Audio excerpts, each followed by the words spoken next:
Se nos va el año nomás. Un año inolvidable, pero no en el sentido que le damos habitualmente a la palabra inolvidable.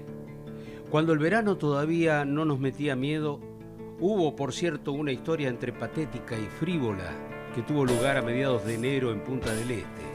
Un tipo tira un chancho que después comerían a la parrilla desde un helicóptero. A la pileta. ¡Ja! ¡Qué plato! ¡Qué divertido! Y de este lado del charco, nada divertido. Pasó lo de Fernando en Villa Gesell, ¿te acordás? Eso sí que nos dejó paralizados por el estupor, nos llenó de espanto. Los 10 rugbyers, el brutal ataque en manada, como pirañas, contra Fernando Báez Sosa. Lo emboscaron, lo mataron a golpes. Los cobardes, ¿acaso vieron después la multitudinaria marcha que reclamó por las calles con una palabra que resume todo?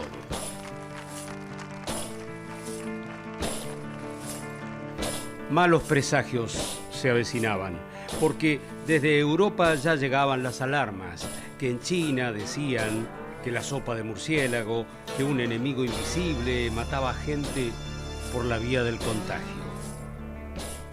Finalmente tocó a nuestra puerta ese enemigo, literalmente. Un auto en Ushuaia, desolada y con las calles vacías, anticipaba a través de un megáfono lo que el presidente anunciaría por cadena nacional 3 días después a todo el país. A partir de las 0 horas de mañana deberán someterse al aislamiento social preventivo y obligatorio. Esto quiere decir que a partir de ese momento nadie puede moverse de su residencia. Todos tienen que quedarse en sus casas.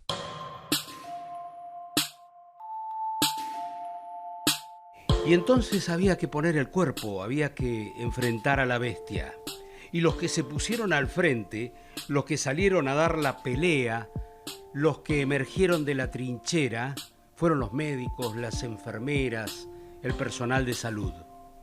Cuando todos sabíamos poco y el COVID todavía se llamaba coronavirus, hubo un estallido de solidaridad y reconocimiento, porque toda la vida cotidiana se trastornó. La sociedad, sensibilizada al máximo, como premiaba, también condenaba sin juicio previo. Y así ocurrió con el surfer que volvió de Brasil. Impresionó más la tabla y su connotación frívola que la supuesta ilegalidad de su viaje, cuando casi todo ya estaba prohibido. Y entonces fuimos en busca de historias de vida, esas que nos partieron el alma de ternura. Claro que sí. ¿Te acordás de Joaquina? La chica que aguzó el ingenio con tal de hacer llegar su tarea escolar. Y la condición humana entonces se mostró en carne viva. Una mujer no puede más y vence barrera tras barrera y barrera tras barrera y se va hasta Ucrania para buscar a su hijo. Quiero saber el nombre de su jefe, rango, que le dijo eso. Pero aquí, entre nosotros, se suceden historias que nos dejaron verdaderamente sin aliento. Solange se moría en Córdoba. Su padre, desesperado, viajaba desde Neuquén, imploró, rogó, peticionó, pero no hubo caso. No llegó.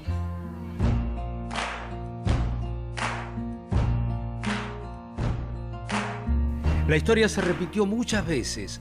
Dudas, dilemas, encerrarse, aislarse para no desparramar el virus dentro de los territorios provinciales o municipales era la solución.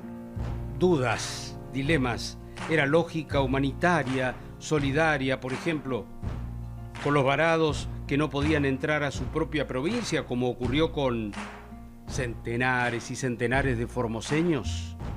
Y de repente, la imagen más doliente, porque tiene esa fuerza casi inexplicable, pero que nos traspasa de parte a parte.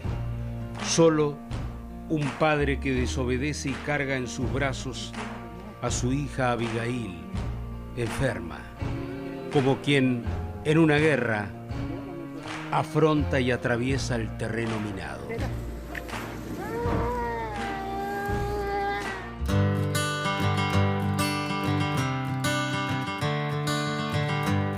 Lo que hemos narrado son en sentido figurado íconos que tuvieron lugar este año que decae.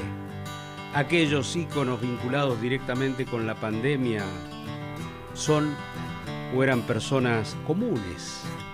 Nadie quiso estar allí.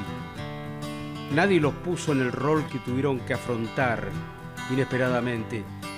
O tal vez haya que fijarse en la injusticia, en el desmanejo político, en la insensibilidad, acaso en la insensatez. Finalmente, 2020 se va. Ya no hagas más daño. Serás inolvidable, pero ojalá solo seas un mal recuerdo.